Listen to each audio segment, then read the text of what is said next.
welcome to day 3 of U 2.0. And let's test the comments this morning. Tell me in the comments what your favorite ice cream flavor is. Also, fun fact about ice cream, when I worked in Disney World, you heard on day 1 of U 2.0, my Disney World story. But before I did the PhotoPass photographer, I worked in the Main Street ice cream parlor.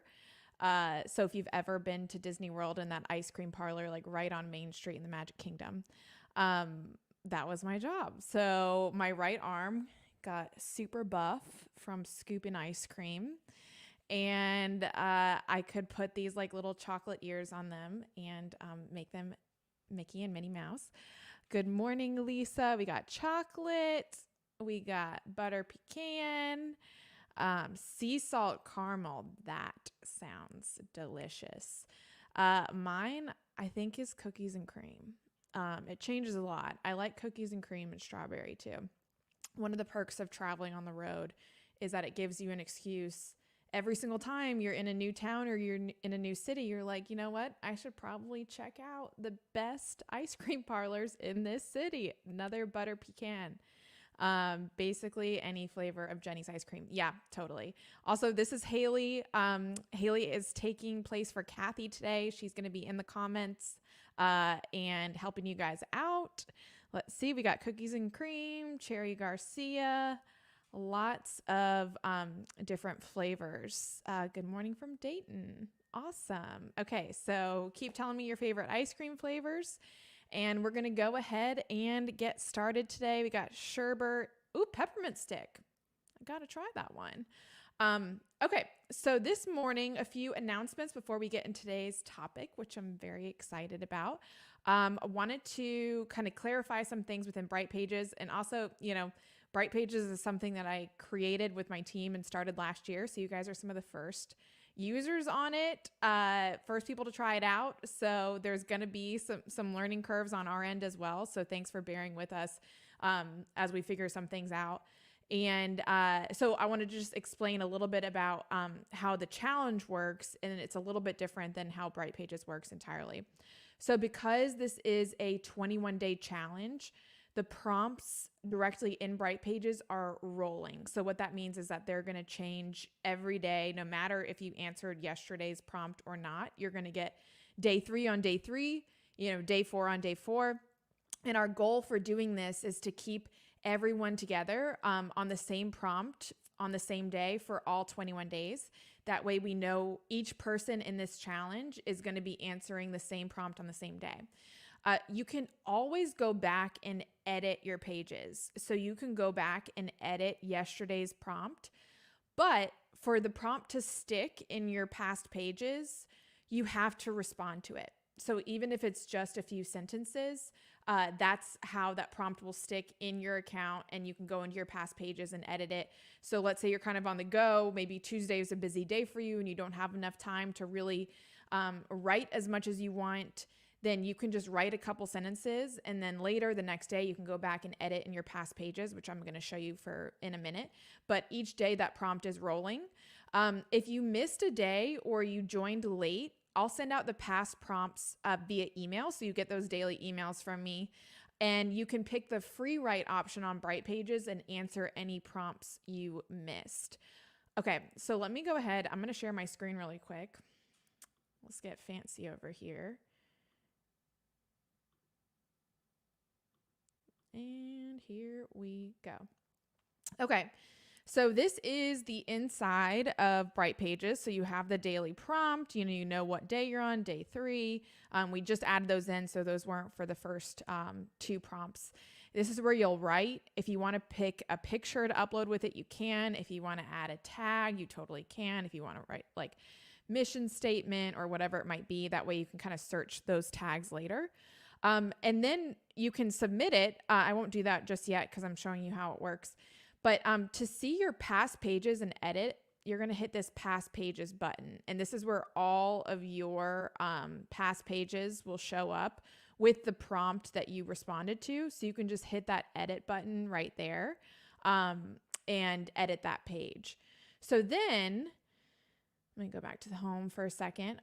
So if you missed a prompt and it's already on day 3 and you're like, wait, I got to do day 2 and I didn't answer it, you can just take that prompt from the email or even just the general topic. Like, day 1, we were talking about what problem you want to solve. Yesterday, we were talking about what's the risk of not solving it. Today, we're talking about values. You can go ahead and go to this free write button right here. And you can just type in like day 2, whatever, and submit. So that's how Bright Pages is going to work for this challenge. If you sign up to be a member of Bright Pages, like I said, the first 500 people to sign up get 40% off their annual subscription, which changes it to like $29 for the entire year. You have access to all of these different pathways outside of the 21-day challenge. So right now we're all in the 21-day challenge pathway. And these are all self-paced, so they're not rolling. So if you want to pick the keynote writing pathway, book writing pathway, if you have an idea, if you just need a boost, we're going to keep updating these pathways so that there's actually going to be a pretty big library of them. And so whenever you sign up for Bright Pages, you're signing in at the founding member rate, and it's only going to go up from there because Bright Pages is going to keep getting better and better.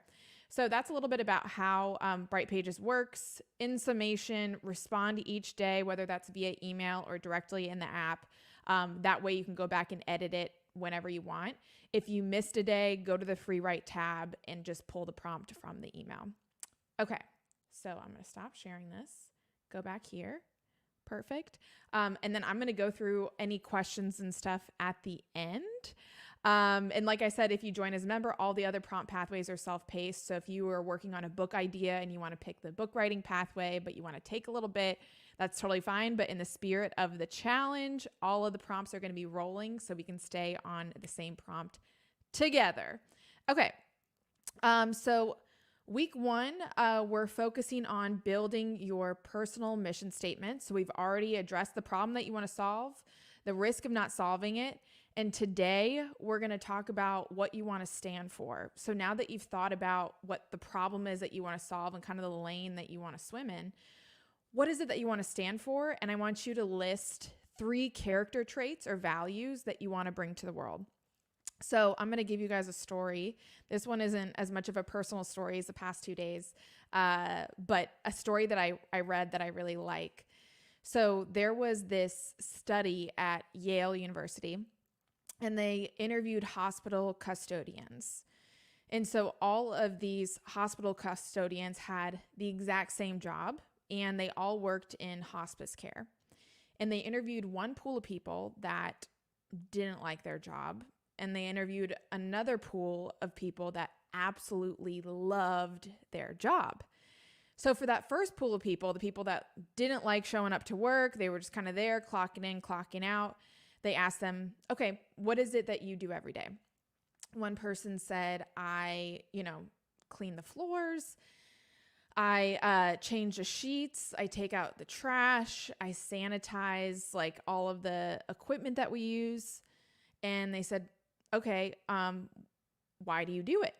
Well, I have to pay the bills. I have to get benefits for my family. And, I need some sort of income.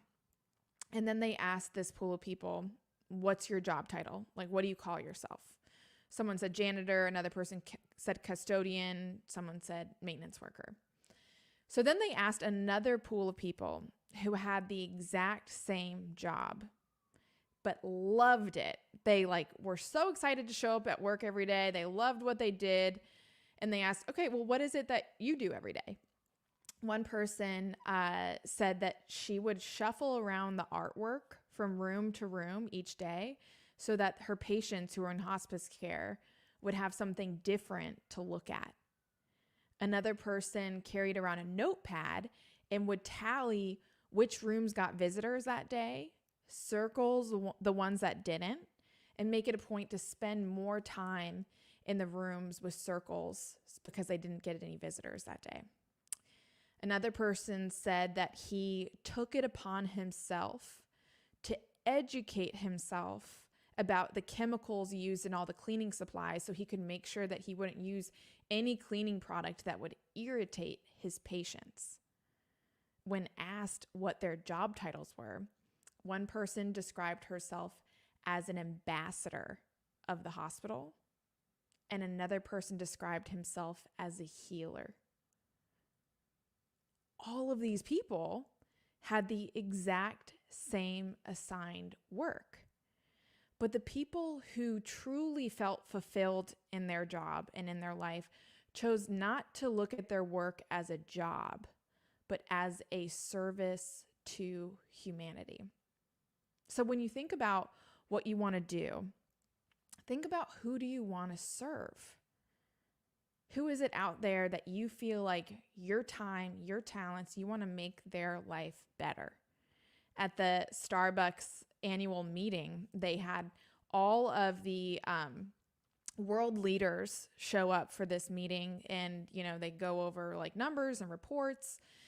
And they were in this ballroom at a hotel, and Starbucks decided to line the entire back wall of thousands of Starbucks Grande coffee cups. And on each one, this isn't a Starbucks cup, but it's my mug. On each one, they wrote a moment that could happen at Starbucks.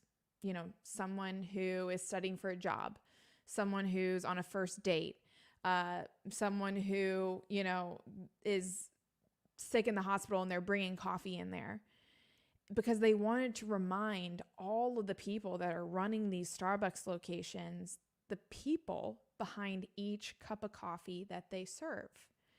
And so I think when we think about our mission statement, and when we think about who we want to be, what do you want to be known for isn't exactly what you want to do.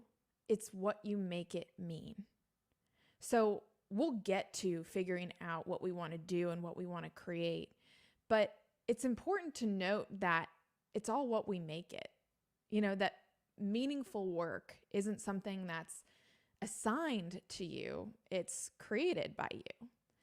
And I used to think that, one day we would just arrive at it. Like one day I would be totally like known for something, or I would be able to show up and know that I've made it, that I've done something with my life.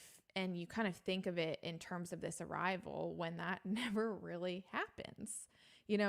I think that fulfillment isn't this destination that we hit one day. It's this choice to how we live our life every day. So when we go back to this prompt that we're thinking about today and how this ties into our personal mission statement, what do you want to stand for? What are the values and the character traits that you want to bring to the world? If someone was talking about you and you weren't there, what would you want them to say? What would you want your legacy to be? That's what's within a mission statement. It's more than just saying what we want to do. It's what we want to make our life mean. So that is one of my favorite studies about the hospital custodians. And I think it really ties into what we're doing this week with our mission statement, because I've seen a few comments in the group that I love, and they're saying like, look, I don't know if I'm here to solve world hunger. I don't know if I'm here to have this huge splash. Like, I'm just here to, make my community a little bit better, or, work on myself for a little bit. And I think that that's amazing, because one of the things that I love about this custodian study is that it shows that everything that we do in our life, we have control of what we make it mean. We talked about on day one, our experiences versus our stories. So our experiences might be these tangible things that we can't control, but our stories are how we interpret our life and what we make it mean and what we do next. So what do you want to stand for? List 3 character traits. And if you guys have any that you're willing to share, I would love to throw them up in the comments. Let's see, we have servant leadership. I love the thought, but I think it has sadly become a buzzword for corporate America. Absolutely. And so I think that, because it's a buzzword, it means that we have to actually like walk the walk. And so I like to say, how can you move the artwork, in your job? How can you carry around the notepad in what you want to do? Let's see. My 3 words are authenticity, integrity, perseverance. Choice is one of my words for exactly this reason. Yes, there isn't a moment where everything clicks or a place where you arrive. Once I realized this, it took a lot of pressure off. That's really well said. Let's see, 3 words: empathy, caring, sincerity. I love it. Want to be known as someone who's authentic, purposefully living to bring light to the world. Lisa, that's awesome.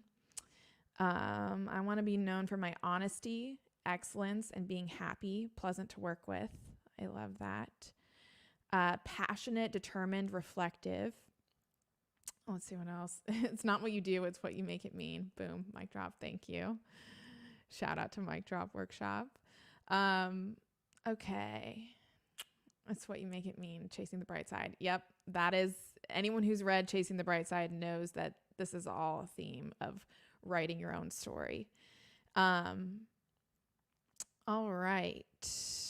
Let's see. I love today's prompt, something I don't think about enough. I've joined it as a member. Thank you, Scarlo. Really enjoying the challenge. Okay, perfect.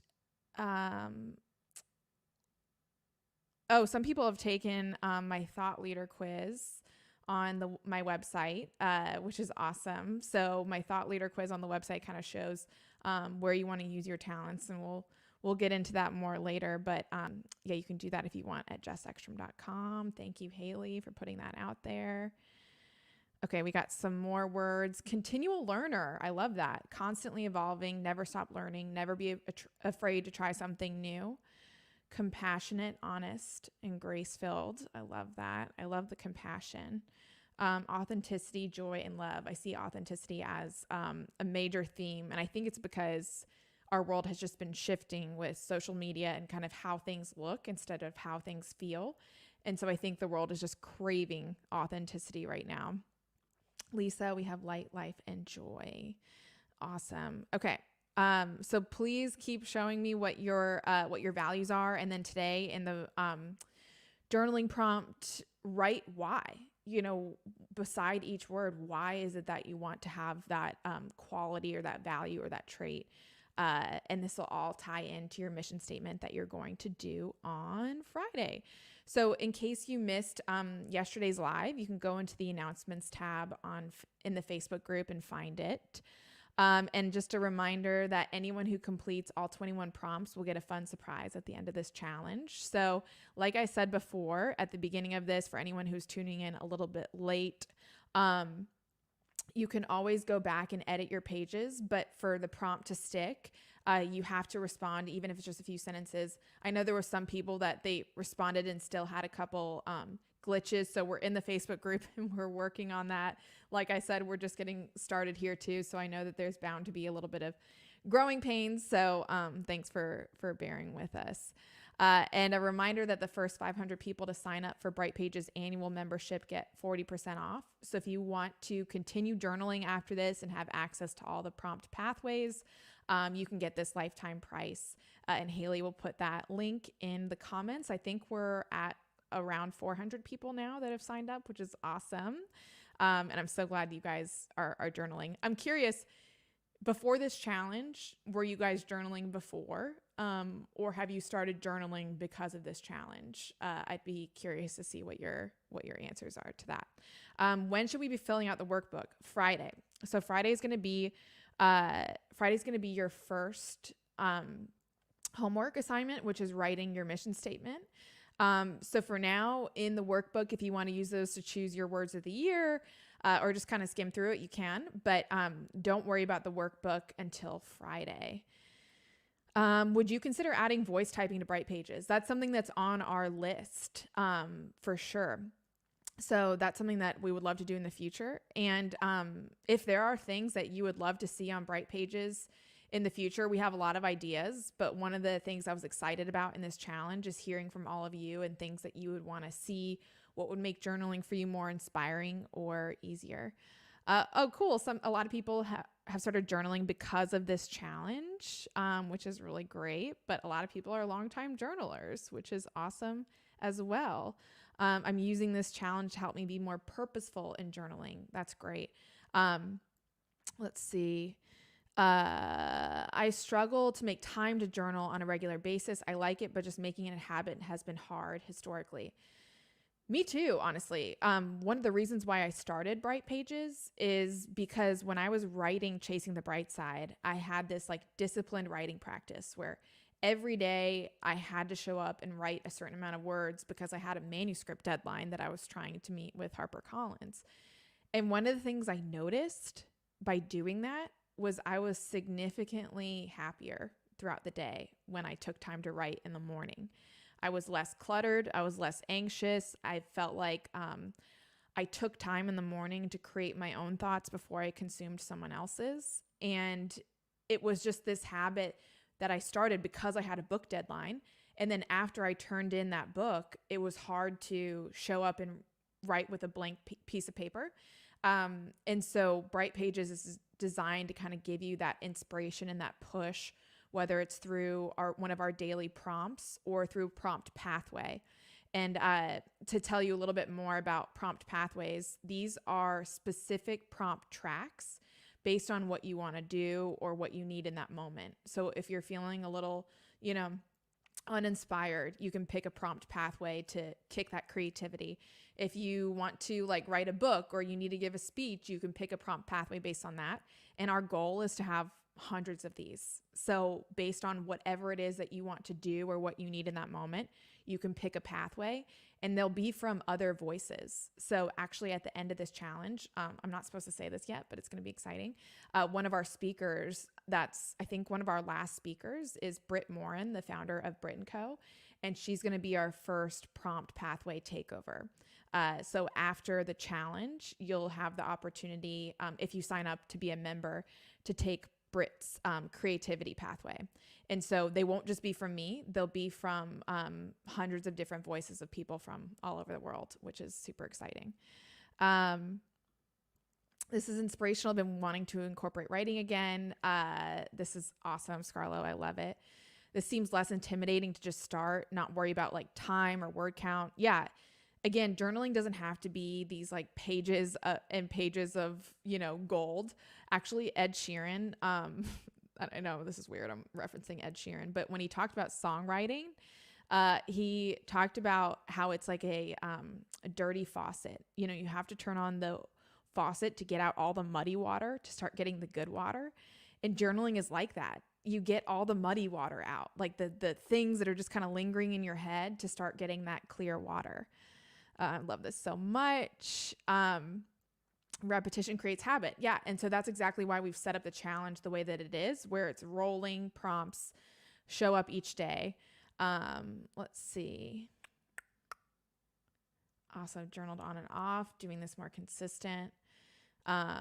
This is great. I really hope that this challenge and kind of having to write every day helps start that habit. And I hope you kind of find the peace and the mental clarity that I found with journaling, which is why I started Bright Pages and why I'm doing this challenge. And also it's fun. I saw someone said that they journaling in their high school days. One of the things about journaling that's cool is to be able to look back and like see a snapshot of who you are 2 years ago.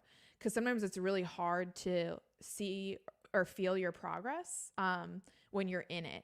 And so sometimes I'll look back on a journal entry that I wrote 2 years ago and I was like so worried about this one thing that now seems like, why was I so worried about that?